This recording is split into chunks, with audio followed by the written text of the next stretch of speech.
México, desde Wall Street, América Latina está prevista contraerse 0.5% este año, mientras que en el 2016 estaría expandiéndose tan solo 0.5%, de acuerdo a los últimos pronósticos de Goldman Sachs. Las economías del sur serían las más afectadas, mientras que México y los países centroamericanos reportarían mayores tasas de crecimiento apoyadas por el crecimiento económico de Estados Unidos.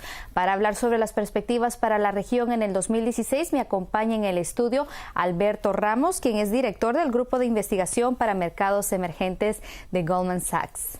Muchas gracias. Gracias, Carla.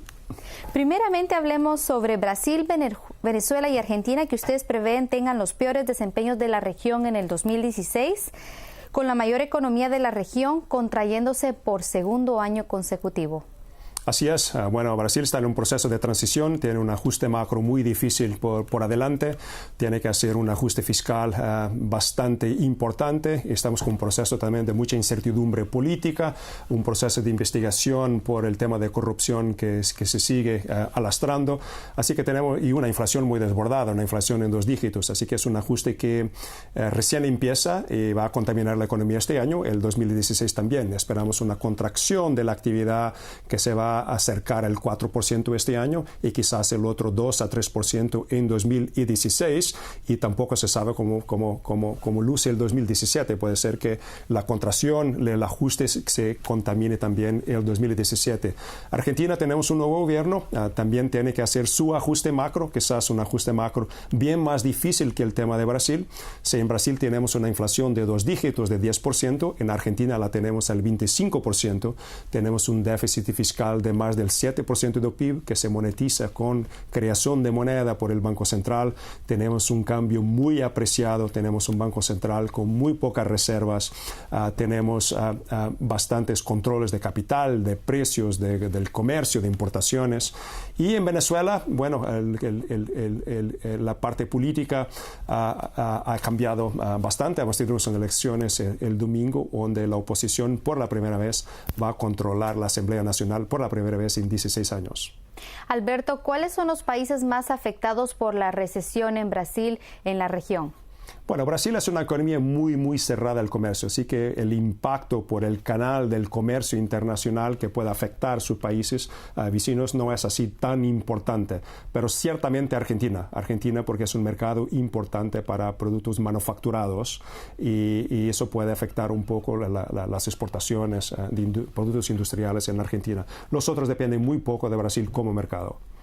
Por otro lado, hablemos sobre el desempeño de las divisas de Latinoamérica este año, que han registrado fuertes depreciaciones y se encuentran entre las de peor desempeño en la región, con el real brasileño desplomándose más de 30% este año, el peso colombiano más del 28% y el peso mexicano más del 15%. ¿Aún hay espacio para que las monedas sigan depreciándose en el 2016? Así es. Ha habido un ajuste importante, no solo en 2015, pero también empezó en 2014, tiene que ver con la pérdida de términos de intercambio. La realidad externa está cambiando, la liquidez global no está tan abundante, quizás va a quedar un poco más cara al futuro. Los precios de commodities han corregido bastante, del cobre al petróleo, y ese es un proceso de ajuste normal. Cuando hay una queda de los términos de intercambio, lo que pasa es que el cambio se deprecia y la economía se desacelera. Un ajuste no es una crisis. Así se ajusta a un entorno externo menos favorable. Pero mirando para adelante, no hay necesariamente una barrera que te diga que no vamos a depreciar más. Tampoco los precios de commodities se han estabilizado, como lo hemos visto reciente, que el precio de petróleo sigue cayendo. Las perspectivas que tenemos para el precio del cobre, que sí tenga más una corrección del 10 al 15%, así todo lo peso mexicano, chileno, colombiano y Brasil también, dada la inflación alta, la tendencia es que se deprecien más. Mirando Argentina y Venezuela, el cambio está muy sobrevalorizado. Parte del proceso de ajuste en Argentina es precisamente devaluar la moneda, y en Venezuela aún más. El cambio semirrígido que las autoridades han implementado con una inflación que está por encima del 200%, eso a plazo va a requerir un ajuste muy violento, muy importante del cambio también en Venezuela. ¿Cuáles son las perspectivas para México en el 2016? México luce bien, es una economía muy bien manejada, que no tiene grandes desbalances macro, las autoridades son bastante creíbles, la política macro también, y que incentiva la inversión. México también está también muy bien posicionado en la economía global, tiene muy poca exposición a commodities, un poco al petróleo, pero no en términos de actividad, no en términos de cuenta corriente, tiene más exposición un poco en el presupuesto, pero eso también se está en el proceso de arreglarse. Y es una economía que tiene bastante exposición a Estados Unidos, que es una economía que sigue con un proceso de crecimiento relativamente robusto. Ahí tenemos un crecimiento que gradualmente se acelera y llega muy cercano al 3%, pero con una economía que no tiene los desequilibrios macro que tenemos en Brasil o en Argentina. Una inflación al nivel más bajo que lo hemos visto, un déficit de cuenta corriente moderado, un déficit fiscal también moderado. Así que luce bastante bien. Es una economía entre los países que nosotros cubrimos que tiene un entorno macro más favorable. La caída en los precios del petróleo, que ya se han desplomado más del 40% en el último año, ¿estarían impactando el desempeño de la economía mexicana y les preocupa por el hecho también de que México ha abierto su sector energético a la inversión privada y extranjera? Bueno, no ayuda, pero México tampoco es una economía petrolera, es una economía que tiene una base de manufacturera.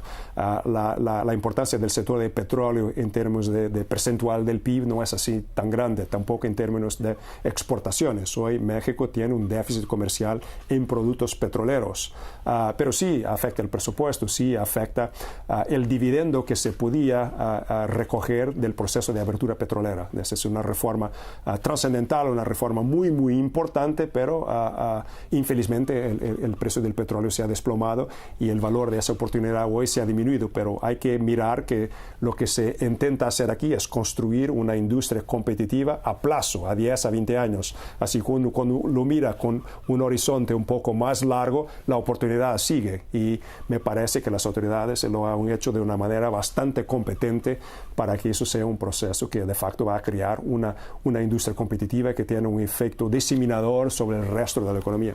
Alberto, ¿a cuánto esperan que cotice el petróleo en el 2016? Bueno, lo tenemos ahí estable a un nivel relativamente bajo. Hay un rango del 40 a 50 dólares, pero sobre esa proyección el riesgo es que pueda caer más. El riesgo es que pueda sorprender y quedarse ahí en los 30, el 20 a 30 dólares. Y lo que ha pasado en los últimos días parece validar un poco ese riesgo, que el petróleo no se estabilice a un nivel bajo del 40 a 50 dólares y que en el corto plazo cae un poco más. ¿Y las perspectivas para el peso mexicano? Estable a un nivel bastante competitivo, estable a un nivel cercano al 17 contra el dólar, que es un cambio que probablemente va a ayudar bastante a los sectores transables de economía, las exportaciones de manufacturados, y contrario a lo que tenemos en muchos otros países que han devaluado bastante, inclusive las pequeñas economías andinas, lo que tenemos ahí es que hubo una depreciación significativa del peso, pero sin destabilizar los mercados locales y sin generar efectos importantes sobre la inflación.